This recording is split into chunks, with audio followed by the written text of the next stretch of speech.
इस वीडियो में हम लोग भारतीय संविधान के बारे में डिटेल से समझेंगे कि जो हम लोग का भारतीय संविधान है ये क्या है और इसे कैसे बनाया गया। तो चलिए हम लोग इसके बारे में डिटेल से समझने की कोशिश करते हैं। ठीक, तो देखिए जो हम लोग का संविधान है यानी कि जो इंडियन कॉन्स्टिट्यूशन है यानी कि भारतीय संविधान है, ये एक किताब का नाम है। जो संविधान है ये वो क्या है, एक किताब का नाम है। जैसे बायोलॉजी की किताब होती है, केमिस्ट्री की किताबें होती हैं, मैथ की किताबें होती हैं, ठीक उसी प्रकार जो हम लोग का संविधान है वो क्या है, वो एक किताब का नाम है।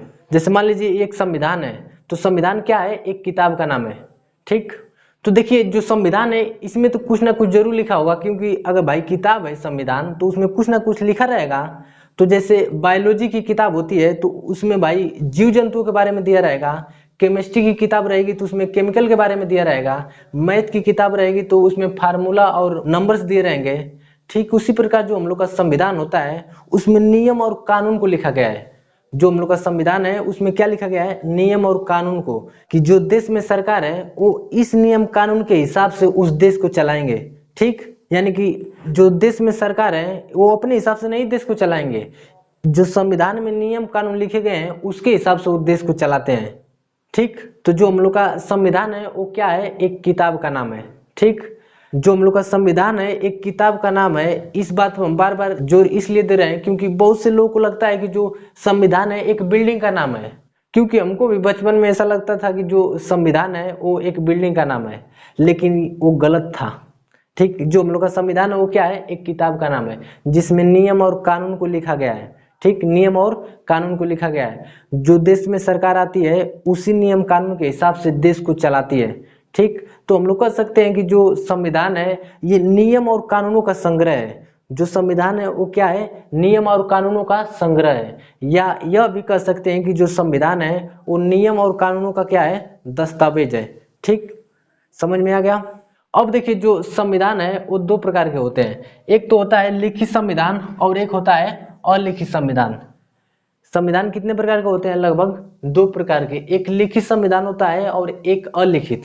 जैसे भारत के संविधान को देखेंगे तो ये लिखित संविधान है। जो हम लोग का इंडिया का जो कॉन्स्टिट्यूशन है वो किस प्रकार का संविधान है, तो ये लिखित संविधान है। और देखिए जो ब्रिटेन है, इंग्लैंड वाला और सऊदी अरब, इनके संविधान अलिखित है, यानी कि रीति रिवाज के रूप में माना जाता है, ये लिखा नहीं गया है। ठीक, तो जो ब्रिटेन और सऊदी अरब के संविधान है वो अलिखित संविधान है। ठीक, अब देखिए जो अंग्रेज आते हैं भारत में तो वो 1757 के पलासी युद्ध और 1764 के बक्सर युद्ध के बाद भारत पर पूरी तरह से कब्जा कर लेते हैं। अब बताइए कि वो भारत पर कब्जा कर लिए तो उस देश को चलाने के लिए यानी कि भारत को चलाने के लिए कोई ना कोई नियम कानून की जरूरत होती है। अरे भाई कोई भी चीज रहेगा तो इसी तरह नहीं चलेगा। जैसे मान लीजिए कोई संस्था है तो वहां पर कोई ना कोई नियम कानून लगा रहता है।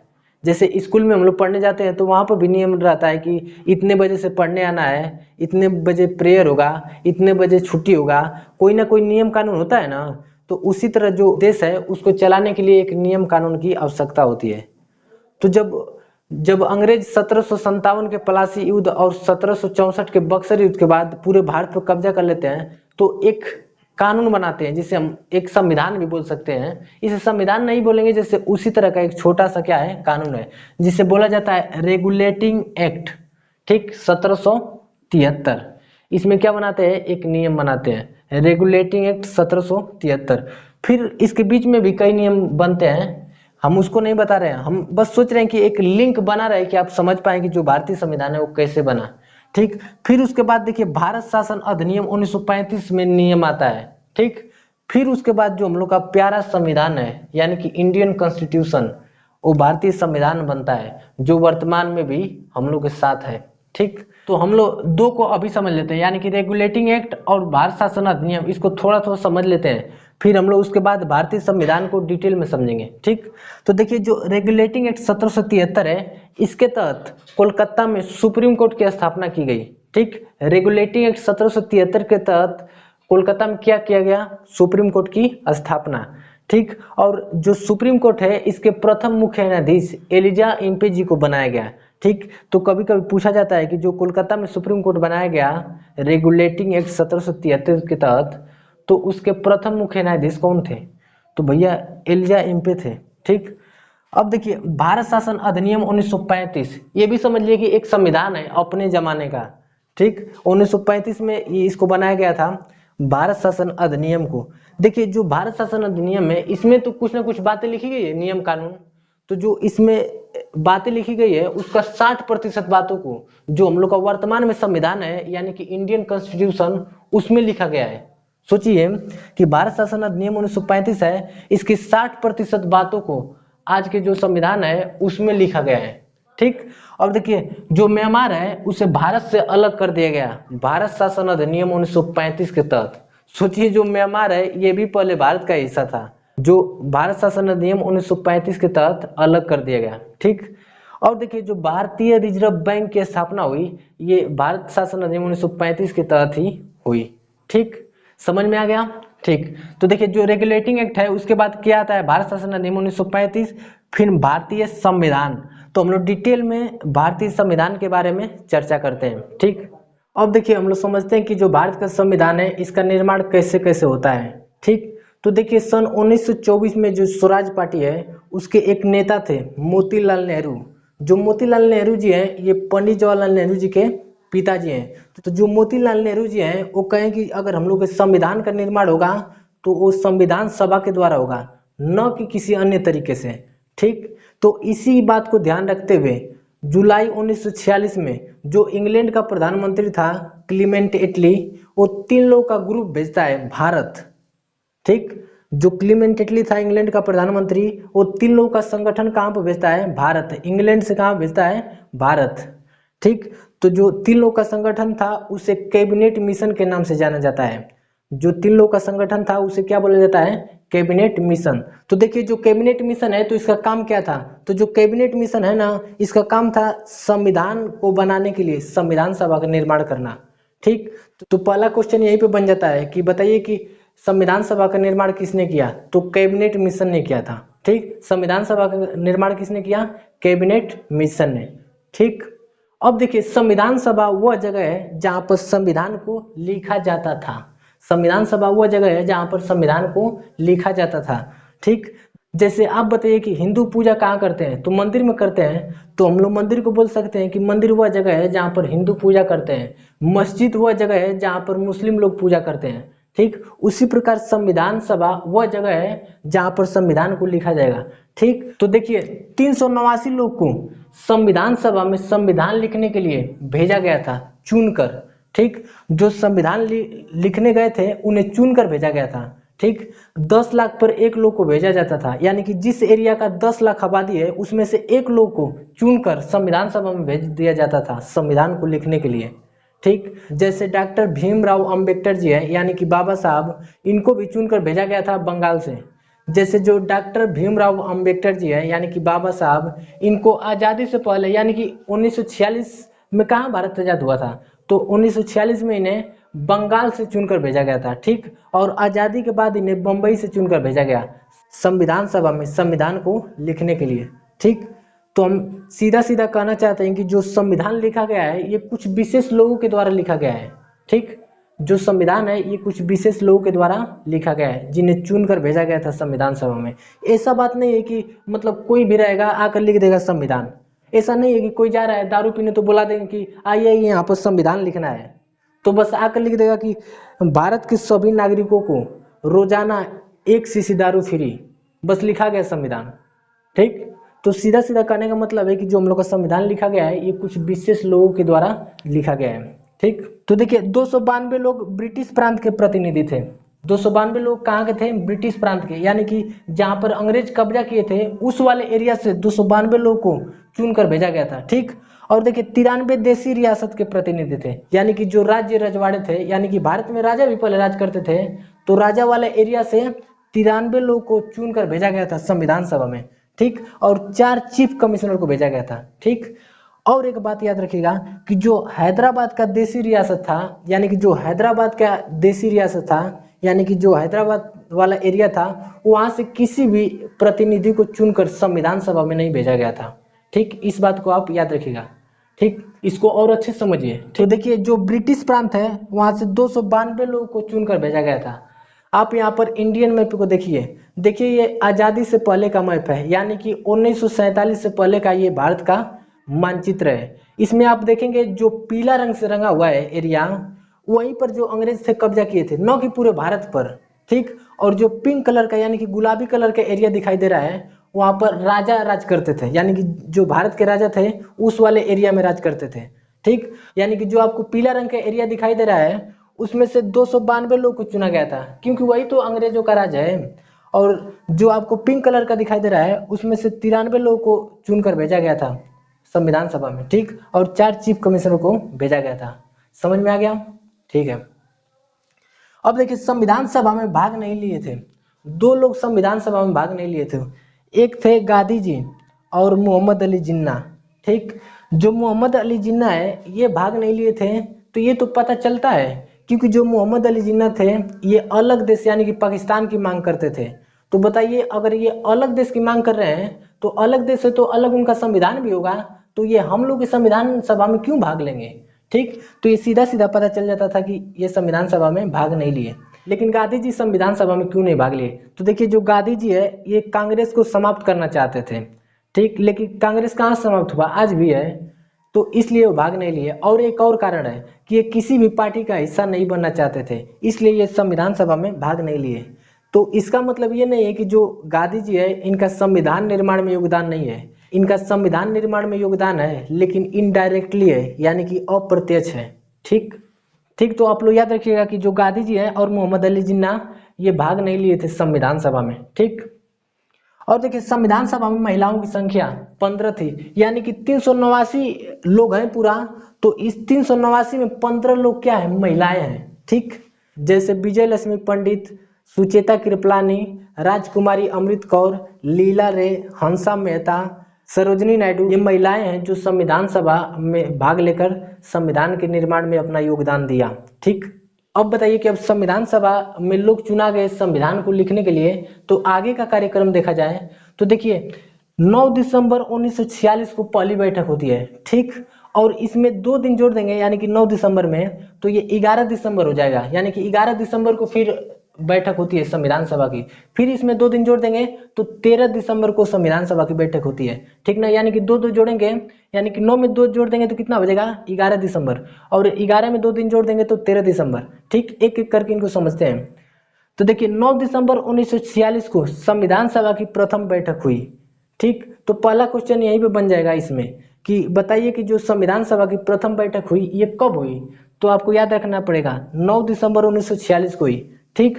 और इसमें अस्थायी अध्यक्ष किन्हें बनाया गया था? तो डॉक्टर सच्चिदानंद सिन्हा जी को, ठीक। इन्हें टेम्परेरी बनाया गया था कि इन्हें हटाया जा सकता है, ठीक। और देखिए, जो मुस्लिम लीग है, ये संविधान सभा का बहिष्कार करती है, ठीक। जिस दिन बैठक होता है 9 दिसंबर 1946 को, तो जो मुस्लिम लीग है इसको बाईकाट करती है। ये बहिष्कार इसलिए करता है क्योंकि ये अलग देश पाकिस्तान को बनाना चाहता था, तो इसमें ये क्यों भाग लेगा, ठीक। और देखिए, 9 में 2 दिन जोड़ देंगे तो 11 दिसंबर हो जाएगा, यानी कि 11 दिसंबर 1946 को सच्चिदानंद सिन्हा जी को हटाकर स्थायी अध्यक्ष डॉक्टर राजेंद्र प्रसाद जी को बना दिया गया। और जो डॉक्टर राजेंद्र प्रसाद जी है, ये संविधान सभा के अंततः बने रहते हैं, यानी कि जब तक संविधान लिखा नहीं जाता तब तक ये अपने पद पर रहते हैं, ठीक। देखिए, 2 दिन बाद 13 दिसंबर 1946 को जो पीटी नेहरू है, यानी कि पंडित जवाहरलाल नेहरू, ये उद्देश्य प्रस्ताव यानी कि प्रस्तावना को क्या करते हैं, संविधान सभा के समक्ष पेश करते हैं, ठीक। तो जो उद्देश्य प्रस्ताव यानी कि प्रस्तावना है, अगला वीडियो इसी पर बनेगा, ठीक। तो उसमें आपको डिटेल से इसके बारे में हम बताएंगे, ठीक। तो इस पोर्शन में आपको क्या क्या याद रखना है, देखिए, इसमें तो पहला याद रखना है कि संविधान सभा की प्रथम बैठक कब हुई, तो 9 दिसंबर 1946 को हुई। उसमें किन्हें अस्थायी अध्यक्ष बनाया गया था, तो डॉक्टर सच्चिदानंद सिन्हा जी को, ठीक। और देखिए, 11 दिसंबर 1946 के बैठक में किन्हें स्थायी अध्यक्ष चुन लिया गया, तो डॉक्टर राजेंद्र प्रसाद जी को, ठीक। और 11 में 2 जोड़ेंगे तो 13 दिसंबर हो जाएगा। और आपको इस तरह पूछा जाएगा कि बताइए कि जो पीटी नेहरू जी हैं, यानी कि पंडित जवाहरलाल नेहरू जी, ये उद्देश्य प्रस्ताव किस दिन को संविधान सभा के समक्ष पेश किए, तो 13 दिसंबर 1946 को। ये डेट आपको याद रखना है, ठीक। समझ में आ गया? अब देखिए, अभी हम बताएं कि जो पंडित जवाहरलाल नेहरू जी हैं, ये 13 दिसंबर 1946 को उद्देश्य प्रस्ताव संविधान सभा के समक्ष पेश करते हैं। तो जो संविधान सभा है ये क्या करती है कि 22 जनवरी 1947 को जो प्रस्तावना है यानी कि उद्देश्य प्रस्ताव उसे स्वीकृति दे देती है, यानी कि स्वीकार लेती है। उसी दिन से संविधान लिखने की कार्यवाही शुरू हो जाती है। ठीक, जब संविधान लिखने की कार्यवाही शुरू हो जाती है तो जो संविधान सभा के सलाहकार थे BN राव, इनका पूरा नाम है बेनेगल नरसिम्हा राव। तो जो संविधान सभा के सलाहकार थे यानी कि सलाह देने वाले कि जो हम लोग का संविधान है ये किस तरह का संविधान बनेगा, ये क्या करते हैं कि कई समितियां बनाते हैं संविधान लिखने के लिए, जैसे संचालन समिति, प्रांतीय समिति, संघीय संविधान समिति, राष्ट्रीय ध्वज संबंधित समिति और मौलिक अधिकार उप समिति। ठीक, और एक प्रारूप समिति बनाते हैं। ठीक, जैसे आप इस बात को इस तरह समझिए कि कहीं पर विवाह शादी होता है तो उस विवाह शादी में कई कमेटी यानी कि समितियां बनाई जाती है शादी कराने के लिए। जैसे एक होता है हलवाई समिति जिसका काम होता है खाना बनाना, एक होता है टेंट समिति जिनका काम होता है टेंट लगाना, एक होता है डीजे समिति जिनका काम होता है डीजे बजाना यानी कि उल्टा सीधा गाना बजाना, और एक होता है औरत का समिति जो गालियां देती है, और एक होता है पंडित जी की समिति जिनका काम होता है मेन शादी कराना। तो जो ये सभी कमेटियां है इनका काम एक ही है, शादी कराना। ठीक, तो ये यहाँ पर आप जितना भी कमेटियां देख रही हैं इसका काम क्या है, संविधान को लिखना। इनका काम क्या है, संविधान को लिखना। तो देखिए इसमें क्वेश्चन कैसे पूछेगा, तो देखिए इधर समिति दे देगा और इधर अध्यक्ष पूछेगा उस समिति का। ठीक, तो देखिए जो संचालन समिति है ये शुरू करने वाली समिति थी। ठीक, कि कार्यवाही चालू करने वाले, संविधान सभा की कार्यवाही चालू करने वाली थी। ठीक, जो संचालन समिति थी ये क्या करती थी, संविधान सभा की कार्यवाही चालू करती थी। तो जिसके अध्यक्ष कौन थे, डॉक्टर राजेंद्र प्रसाद। तो आपको पूछेगा कि बताइए कि संचालन समिति के अध्यक्ष कौन थे, तो डॉक्टर राजेंद्र प्रसाद। ठीक, और देखिए प्रांतीय समिति यानी कि जो प्रांत है राज्य उस समय के, तो राज्य में नियम कानून किस प्रकार के बनेंगे, तो इसके अध्यक्ष किसको बनाया गया था, तो देखिए सरदार वल्लभ भाई पटेल जी को बनाया गया था प्रांतीय समिति का अध्यक्ष। ठीक, अब देखिए संघीय संविधान समिति यानी कि जो केंद्र है उसमें नियम कानून कैसे रहेंगे, तो इसका अध्यक्ष किन्हें बनाया गया था, तो देखिए पंडित जवाहरलाल नेहरू जी को बनाया गया था। और देखिए राष्ट्रीय ध्वज संबंधित समिति यानी कि जो झंडा है उसके बारे में कानून किस प्रकार का रहेगा, उसके अध्यक्ष को किसको बनाया गया था, डॉक्टर राजेंद्र प्रसाद जी को। आप देखेंगे कि संचालन समिति और राष्ट्रीय ध्वज संबंधित समिति दोनों के अध्यक्ष कौन है, डॉक्टर राजेंद्र प्रसाद जी। ठीक, अब देखिए एक उप समिति थी जो थी मौलिक अधिकार उप समिति। ठीक, ये क्या है, उप समिति जिसका काम था कि जो मानव है यानी कि जो भारत की जनता है इनके अधिकार क्या क्या हो गए, इस प्रकार के ये कानून पर विशेष ध्यान देते थे। तो इसके अध्यक्ष कौन थे, तो JB कृपलानी जी, JB कृपलानी। ठीक, अब देखिए एक सबसे मोस्ट इंपोर्टेंट यानी कि आप जितना भी समितियां ऊपर देख रहे हैं उसमें से सबसे मोस्ट इंपोर्टेंट समिति कौन थी, प्रारूप समिति यानी कि ड्राफ्टिंग कमेटी। इसको इंग्लिश में क्या बोला जाता है, ड्राफ्टिंग कमेटी। इसी का काम था मेन संविधान को लिखना, इसी का मेन काम था संविधान को लिखना। ये तो भाई सहयोग करने वाले हैं, जैसे विवाह शादी में देखेंगे तो जो पंडित जी वाली समिति है वही मेन काम करती है ब्याह कराने का यानी कि शादी कराने का, वही ना मेन बर्बादी करते हैं। और तो जो समिति होती है बाहर से बाहर चली जाती है। ठीक, तो ये जो प्रारूप समिति है यही मेन थी। तो जो प्रारूप समिति थी इसके सदस्यों की संख्या 7 थी। ठीक, प्रारूप समिति के सदस्यों की संख्या कितनी थी, 7। और एक और क्वेश्चन इसमें से पूछता है कि बताइए कि प्रारूप समिति के अध्यक्ष कौन थे, तो डॉक्टर भीमराव अंबेडकर जी यानी कि बाबा साहब। ठीक, तो इन्हें याद रखिएगा। लेकिन देखिए कोई भी आप जिंदगी में अच्छा काम करेंगे या किसी के भी लिए, तो क्या होता है कि आपको बीच में बहुत से परेशानियों को झेलना पड़ता है। ठीक, कठिनाइयों को क्या करना होता है, झेलना पड़ता है। तो ठीक उसी प्रकार इसमें भी हुआ। जो मोहम्मद अली जिन्ना थे और जो मुस्लिम लीग, ये क्या कहते थे कि ये एकदम रट्टा लगाने लगे कि हमको पाकिस्तान, अलग देश पाकिस्तान चाहिए, अलग देश पाकिस्तान चाहिए, अलग देश पाकिस्तान चाहिए। एकदम दिमाग खराब कर देते थे, इनको बांस से मारना चाहिए था उस समय। इतना रट्टा लगा दिए थे ये लोग कि मजबूरन क्या करना पड़ा कि जो उस समय के गवर्नर जनरल थे लॉर्ड माउंटबेटन, वो क्या करते हैं कि 3 जून 1947 को भारत का पार्टीशन यानी कि बंटवारा करने की घोषणा कर देते हैं। ठीक, किस दिन को घोषणा करते हैं, तो 3 जून 1947 को घोषणा कर देते हैं कि जो भारत है इसका क्या होगा, बंटवारा। ठीक, तो जो हम लोग का भारत है ये 2 देशों में टूट जाता है, एक हो जाता है पाकिस्तान और एक हो जाता है भारत। तो जो हम लोग का भारत है ये 2 डोमिनियन यानी कि 2 प्रांतों में टूट जाता है, एक को बोला जाता है पाकिस्तान और एक को बोला जाता है हम लोग का प्यारा भारत। ठीक। तो जो पाकिस्तान है ना, ये 14 अगस्त 1947 को आज़ाद हुआ। ठीक। और जो हम लोग का भारत है ये 15 अगस्त 1947 को क्या हुआ, आज़ाद हुआ। इसलिए आप देखेंगे ना, तो जो पाकिस्तान है ये 14 अगस्त को अपना स्वतंत्रता दिवस यानी कि इंडिपेंडेंस डे मनाता है, और जो भारत है ये 15 अगस्त को अपना स्वतंत्रता दिवस यानी कि इंडिपेंडेंस डे मनाता है। ठीक। तो आप बताइए अपने दिमाग से कि जो पाकिस्तान है और भारत, ये तो पहले भारत ही ना था एक ही में, तो पूरे भारत से लोग आए थे संविधान सभा में संविधान को लिखने के लिए। तो बताइए बंटवारा हो गया तो संविधान सभा से कुछ लोग चले जाएंगे पाकिस्तान में, तो पहले संविधान सभा में 389 लोग थे। ठीक। अब तो कम ना हो जाएंगे बताइए। तो देखिए जब देश विभाजन हुआ तो जो संविधान सभा था वो बिखर गया एकदम। ठीक। तो बिखर गया तो उसका पुनर्गठन करना पड़ेगा ना, दोबारा उसको गठन करना पड़ेगा ना। तो देश विभाजन जब हो गया तो उसके बाद संविधान सभा का पुनर्गठन हुआ, यानी कि दोबारा इसको गठन किया गया, यानी कि दोबारा इनका गठन किया गया। तो देखिए 31 अक्टूबर 1947 को इसका गठन किया जाता है संविधान सभा का। ठीक। इस बार जो डॉक्टर भीमराव अंबेडकर जी हैं यानी कि बाबा साहब, इनको बम्बई से चुना जाता है, क्योंकि पहले उनको कहाँ से चुना गया था, आज़ादी से पहले बंगाल से। लेकिन बंटवारे के बाद तो जो बंगाल है वो तो पूर्वी पाकिस्तान बन गया, तो वहां से तो चुने नहीं जाएंगे, तो बम्बई से चुने जाते हैं और फिर चुन कर कहाँ जाते हैं, संविधान सभा में। ठीक। तब भारत आजाद हो गया, तब हम लोग की संविधान सभा के सदस्यों की संख्या कितनी थी, तो देखिए कम ही ना हो जाएगा, क्योंकि पाकिस्तान में कुछ लोग चले गए हैं। तो देखिए 299 सदस्य रह गए, 299, जिसमें से 229 प्रांतीय सदस्य थे, यानी कि प्रांत से चुनकर आए थे। और देखिए 70 देशी रियासत थे, यानी कि जो राज्य रजवाड़े थे उनके एरिया से चुनकर आए थे। ठीक। और हम बताए हैं कि जो डॉक्टर भीमराव अंबेडकर जी है, इन्हीं को संविधान को लिखने के लिए दिया गया था। तो जो डॉक्टर भीमराव अंबेडकर जी हैं ये क्या करते हैं कि पूरी दुनिया के संविधान को अच्छी तरह से परखते हैं, यानी कि पढ़ते हैं, और पढ़कर उनमें से जो अच्छी अच्छी चीज़ें होती हैं जो भारत के संविधान में लिखते हैं, और पूरे अच्छे से भारत का संविधान बनाते हैं। और जो डॉक्टर भीमराव अंबेडकर जी हैं यानी कि बाबा साहब, ये दुनिया का सबसे विशालतम संविधान बनाते हैं, भारत का संविधान यानी कि इंडियन कॉन्स्टिट्यूशन, यानी कि इंडियन कॉन्स्टिट्यूशन।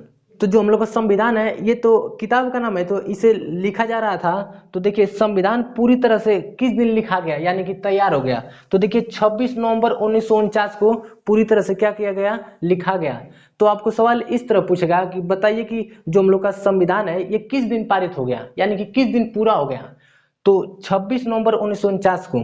ठीक। 26 नवंबर 1949 को। इसीलिए हर 26 नवंबर को संविधान दिवस मनाया जाता है। इसलिए हर 26 नवंबर को इसलिए हर 26 नवंबर को संविधान दिवस मनाया जाता है। ठीक। अब देखिए एक और क्वेश्चन पूछता है कि जो संविधान लागू हुआ वो किस दिन को लागू हुआ, तो ये 26 जनवरी 1950 को लागू हुआ, यानी कि जो संविधान में नियम कानून है उस दिन से भारत के पूरे नागरिकों पर लागू हो गया। और 26 जनवरी 1950 इसी दिन से जो हम लोग का देश है ये गणतंत्र हो गया, यानी कि रिपब्लिक हो गया। इसीलिए हर वर्ष 26 जनवरी को रिपब्लिक डे यानी कि गणतंत्र दिवस मनाया जाता है। ठीक। समझ में आ गया आपको। तो मेन रूप से संविधान को लिखने का काम कौन किए हैं, तो डॉक्टर भीमराव अंबेडकर जी यानी कि बाबा साहब। इसीलिए जो बाबा साहब हैं यानी कि भीमराव अंबेडकर जी, इन्हें फादर ऑफ कॉन्स्टिट्यूशन यानी कि संविधान का जनक माना जाता है, माना किया जाता है। यही लिखे हैं तो माना ही नहीं जाएगा। तो आपको समझ में आ गया। ठीक है। अब देखिए हम लोग संविधान से संबंधित कुछ इंपॉर्टेंट फैक्ट जान लेते हैं जो जीके के रूप में एग्जामों में पूछ दिया जाता है। ठीक। तो संविधान निर्माण में कितना समय लगा, तो देखिए 2 वर्ष 11 माह 18 दिन का समय लगा, यानी कि संविधान को लिखने में कितना समय लगा था, तो 2 वर्ष 11 माह 18 दिन, यानी कि लगभग 3 वर्ष लगा था। ठीक। और देखिए संविधान निर्माण पर खर्चा, यानी कि जो संविधान है उसको बनाने में कितना खर्चा लगा, यानी कि कितना पैसा खर्च हुआ, तो देखिए 63,96,729 63,96,729 रुपया लगा। ठीक। और देखिए संविधान के प्रारूप पर कितने दिन का बहस हुआ, यानी कि हम लोग का संविधान कैसा रहेगा इस पर बहस होता था, यानी कि डिबेट होता था कि ये सही है ये गलत है। तो इस पे कितने दिन का बहस हुआ, तो 114 दिन का, यानी कि 114 डेज। ठीक। यानी कि 114 दिन का क्या हुआ, बहस हुआ। और देखिए जो हम लोग का संविधान है ये अंग्रेजी भाषा में लिखा गया है। जो हम लोग का संविधान है यानी कि इंडियन कॉन्स्टिट्यूशन, इसे किस भाषा में लिखा गया है, तो अंग्रेजी भाषा में। ठीक। और देखिए मूल संविधान, जो हम लोग का मूल संविधान है, मूल संविधान का मतलब है कि जब हम लोग का संविधान बना था तो उस समय के संविधान में क्या क्या कितना था, तो देखिए उसमें 22 भाग थे। उसमें तो देखिए उसमें 22 भाग थे, 395 अनुच्छेद थे और 8 अनुसूचियां थी, यानी कि 8 शेड्यूल थी। ठीक, लेकिन अब भाई हम लोग का संविधान धीरे धीरे पुराना हुआ तो कुछ उसमें अपडेट हुए, यानी कि संशोधन हुआ, यानी कि उसमें संशोधन हुआ। तो वर्तमान में संविधान हम लोग का कैसा है, तो देखिए जो वर्तमान में संविधान है ना, उसमें तो 22 भाग है पहले से। ठीक, जो हम लोग का वर्तमान संविधान है उसमें 22 भाग है और 395 अनुच्छेद है। हालांकि इसमें ABCD कर 450 यानी कि 450 से अधिक कर दिया गया है। लेकिन कोई पूछेगा कि जो हम लोग का संविधान है इसमें आर्टिकल यानी कि अनुच्छेद कितने हैं, तो 395 है। ठीक, और देखिए जो अनुसूचियां हैं, तो पहले 8 अनुसूचियां थी लेकिन 4 बढ़ गई वर्तमान में। तो देखिए अब कितनी हो गई है, तो देखिए अब कितनी हो गई है, तो देखिए 12 अनुसूचियां हो गई है वर्तमान में, यानी कि 12 शेड्यूल हो गए हैं। ठीक, यही नहीं और भी देखिए, राष्ट्र ध्वज को संविधान सभा ने किस दिन को अपनाया, तो देखिए 22 जुलाई 1947 को राष्ट्रीय ध्वज को संविधान सभा ने अपनाया। ठीक, और देखिए राष्ट्रगान को किस दिन को अपनाया, यानी कि जो हम लोग का नेशनल एंथम है जनगण मन अधिनायक, इसको जो संविधान सभा है किस दिन अपनाया, किस दिन अपनाया, तो देखिए 24 जनवरी 1950 को, 24 जनवरी 1950 को। और इसके 2 दिन बाद, इसके 2 दिन बाद 26 जनवरी 1950 को राष्ट्रगीत को अपनाया गया। ठीक, राष्ट्रगीत यानी कि वंदे मातरम को बंकिम चंद्र चटर्जी जी से लिखे हैं राष्ट्रगीत को। तो जो संविधान सभा है वो 26 जनवरी 1950 को राष्ट्रगीत को अपना लिया। ठीक, तो कुछ ये इंपोर्टेंट फैक्ट है जो एग्जामों में जीके के रूप में पूछ दिया जाता है। ठीक, अब देखिए हम लोग देखते हैं कि जब हम लोग का देश आज़ाद हो गया यानी कि स्वतंत्र हो गया 1947 में, तो जो भारत का प्रथम मंत्रिमंडल है वो कैसा था, यानी कि जो उस समय प्रधानमंत्री कौन थे, गृह मंत्री कौन थे, कानून मंत्री कौन थे, रेल मंत्री कौन थे। तो देखिए भारत के पहले प्रधानमंत्री थे पंडित जवाहरलाल नेहरू। ठीक, भारत के पहले प्रधानमंत्री कौन थे, पंडित जवाहरलाल नेहरू, यानी कि the first prime minister of India was PT Nehru. ठीक, आप लोगों को पता होगा कि जो भारत है इसका पहला प्रधानमंत्री कौन था, तो PT नेहरू जी थे। ठीक, और देखिए सरदार वल्लभ भाई पटेल ये भारत के प्रथम गृह मंत्री थे, भारत के प्रथम गृह मंत्री थे, यानी कि होम मिनिस्टर थे। ठीक, और देखिए मौलाना अबुल कलाम आजाद, मौलाना अबुल कलाम आजाद, APJ अब्दुल कलाम जी नहीं है, मौलाना अबुल कलाम आजाद, ये बहुत काबिल आदमी है। ठीक, ये शिक्षा मंत्री बने थे। ठीक, 1947 में, यानी कि 1947 के मंत्रिमंडल में ये क्या बने थे, पहला शिक्षा मंत्री, यानी कि एजुकेशन मिनिस्टर इन्हें बनाया गया था। और देखिए डॉक्टर जॉन मथाई को रेल मंत्री बनाया गया था, डॉक्टर जॉन मथाई को क्या बनाया गया था, रेल मंत्री। इसे हम लोग ठीक से याद करते हैं। देखिए जो हम लोग के शरीर में जान होता है वो मथा जाता है एकदम मथनी की तरह। कैसे, अगर रेल के आगे चल जाएंगे, जो रेलगाड़ी होती है उसके आगे चल जाएंगे तो एकदम मथा जाएंगे कि नहीं, तो उस तरह आप ट्रिक लगा के याद कर सकते हैं। ठीक, कि डॉक्टर जॉन मथाई क्या थे, स्वतंत्र भारत के प्रथम रेल मंत्री थे। ठीक, और देखिए जगजीवन राम, जगजीवन राम स्वतंत्र भारत के प्रथम क्या थे, श्रम मंत्री। ठीक, इनको भी टिक लगा के याद करते हैं। देखिए जग, जग मतलब क्या होता है, संसार। तो जग में अगर जीवन को जीना है तो भाई श्रम करना पड़ेगा कि नहीं, मेहनत करना पड़ेगा कि नहीं। ठीक, तो थोड़ा मोड़ा ट्रिक लगा के आप याद कर लेंगे कि नहीं। देखिए जगजीवन राम, तो जगजीवन राम क्या थे, श्रम मंत्री। ठीक, अब देखिए बलदेव सिंह, इन्हें तो कई बार पूछा है कि बताइए कि स्वतंत्र भारत के प्रथम रक्षा मंत्री कौन थे, तो देखिए बलदेव सिंह थे, बलदेव सिंह। ठीक, इसे ट्रिक लगा के याद रखते हैं। देखिए आपके पास पूरा बल रहेगा तभी ना किसी की रक्षा कर पाएंगे, आप रहेंगे एकदम सुखटाइल रक्षा करने जाएंगे, किसी को पता चला मारेंगे बस मोमबत्ती की तरह आपका हाथ ही मुरुक जाएगा। ठीक, तो आप में बल रहेगा तभी ना रक्षा कर पाएंगे किसी का। तो बलदेव सिंह क्या थे, रक्षा मंत्री थे। ठीक, और देखिए डॉक्टर भीमराव अंबेडकर जी, ये भारत के प्रथम विधि यानी कि कानून मंत्री थे, विधि यानी कि कानून मंत्री। ये कानून बनाने में बहुत तेज थे इसलिए इन्हें क्या बनाया गया था, कानून मंत्री। और देखिए राजकुमारी अमृत कौर, राजकुमारी अमृत कौर क्या थी, स्वास्थ्य मंत्री। इसको भी ट्रिक लगा के याद करते हैं। देखिए कोई राजा की राजकुमारी है तो अमृत पिएगी तभी ना स्वस्थ रहेगी, जो राजा की राजकुमारी होती है वो अमृत पिएगी तभी ना, जो राजा की राजकुमारी है वो अमृत पिएगी तभी ना स्वस्थ रहेगी, जहर पी लेगी तो स्वस्थ रहेगी कि मर जाएगी। ठीक, तो जो राजकुमारी होती है वो अमृत पीती है इसलिए स्वस्थ रहती है, तो स्वस्थ से याद रखिएगा स्वास्थ्य मंत्री। ठीक, और देखिए RK शरमुगम शेट्टी, जो RK शरमुगम शेट्टी है ये स्वतंत्र भारत के क्या थे, वित्त मंत्री, यानी कि प्रथम क्या थे, फाइनेंस मिनिस्टर, यानी कि the first finance minister of India was RK Shanmukham Chetty. ठीक, समझ में आ गया आपको। इसे आपको याद करना है, ये एक ना एक पूछ देता है जरूर।